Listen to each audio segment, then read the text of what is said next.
Hey everyone, I'm Amanda Gelhaus, one of the creators of Girls Layout Ultimate, an organization by Women X for Women X in Southern Indiana and Louisville, Kentucky. Today I'll be taking you through the basics of vertical stack, which is a very common offense run in Ultimate, as part of a 3-part series on the system. Let's get started. Here we have our basic vertical stack setup. As you can see, we have our handlers who are closer to the backfield or our own end zone, and our cutters who are further upfield. Now, traditionally, handlers are the ones on the team with a really large arsenal of throws and also the decision making and field awareness to know which spaces are the most advantageous to attack on the field to progress the disc. The cutters are usually responsible for that upfield progression and continuations. One of the most important parts of their jobs is timing, so making sure their cuts are timed with the throws so that they can get into the open space and receive a pass and then turn for a continuation or a reset. Now that we've talked about the positions in this system a little bit, let's get into the actual configuration of players on the field in a vertical stack. So here we're assuming that this mark and the defensive team is forcing the disc this way. So this is the open side. And we're also moving the disc in this direction. So here we have a center handler who either they received the disc in the center or it was centered to them by another player right here. And then we have another handler who's in the backfield in this traditional setup of 5 cutters and 2 handlers. This positioning can vary, but we'll get into that a little bit later. Now this is the sequence of cutters you have downfield. This first person is the person who is setting the stack, sometimes called the stack master.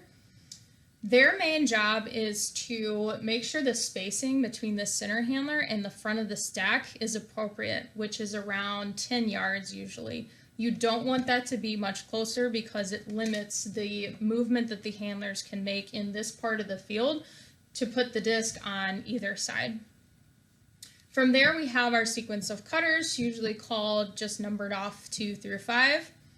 And we're set up in the middle of this field in this configuration because we're trying to open up either side of the field as well as the deep shots. So what's called as the break side is open and clear, fore side is open and clear. Both are viable places for cuts. So next we're going to get into the actual cutting and cycling motion here. In a traditional infield vertical stack, the cuts are initiated from the back of the stack, meaning that this person, number 5, is going to initiate a cut. They can go in or out, and the most important part of cutting in a vertical stack is that you are clearing to the stack in the middle. And by clearing, we mean that you are not only pulling yourself out of the active lanes of play, but you are also pulling your defender with you out of the active lanes of play. So now let's talk a little bit about how to actually make a cut. So if I'm this person and I'm initiating the cutting from the stack, if I'm going to cut in on the fore side, what I'll do is I'll start shuffling downfield slightly, have a hard fake out at a sharp angle, and then bring that cut in at a slight angle to the disc. If I don't receive the disc, that's where clearing comes in. I am running as fast as I've ever run to get back to the stack and reset for the next time it's my turn to cut, and pull my defender out of that lane so that other players can take advantage of it. Now, if I do receive the disc at this point,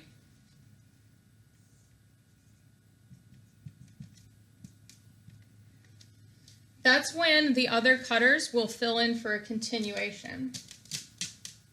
So while I was making my cut and setting that up to come to this space, everyone here will have shuffled downfield slightly, so this person is ready to do the same thing if they're doing an in cut or to go out. One of the options for utilizing the brake side space is utilizing a brake side cut off of the front of the stack. It's very common, very popular choice. You will need a bit more spacing, at least 10 yards, as mentioned before, between this front of the stack and the center handle. But essentially how this works is if your center handle has amazing brake throws, we can initiate a cut here to catch the disc on this side. The defender, who is on position on this side, is trailing at this point. Now the continuation for this is something that is very important when it comes to timing and field awareness from the rest of your cutters. If they see this person starting to cut here and the thrower about to throw, that's when this back of the stack for maximum field progression is going to want to watch that, start moving out, start their cut, again keeping that sharp angle, and then cutting at an angle if they're going in. It is also a viable option to go out. So either one is advantageous, and if you have the disc moving up on that side, it puts the defenders in a really bad spot and is easy to gain yards off of. Now that you're familiar with vertical stack, let's talk through some of the common mistakes players make when they're trying to run it. The first is the front of the stack standing too close to the center handler with the disc. What this does is it creates a potential for picks and does not allow enough space between the handler line and the stack for the handlers to move the disc from side to side on the field. The second mistake is not allowing enough space between players. Usually you want 3 to 5 yards between your cutters in the stack. Otherwise, you're not allowing enough space for them to create their cuts and also creating the potential for pick calls. If you're close enough to high-five your buddy in the stack, you are not only not social distancing, you are also not spaced out enough to have an efficient offense. Another mistake that a lot of players make is allowing themselves to get too far out. If the stack is this far away from the handlers who are resetting in this space, you're creating a much longer throw, much more difficult throw on either side, and also demanding a lot of your cutters in terms of the distance they have to cover. It's usually not a good idea to have your stack this far away, especially if your handlers are busy resetting the disc.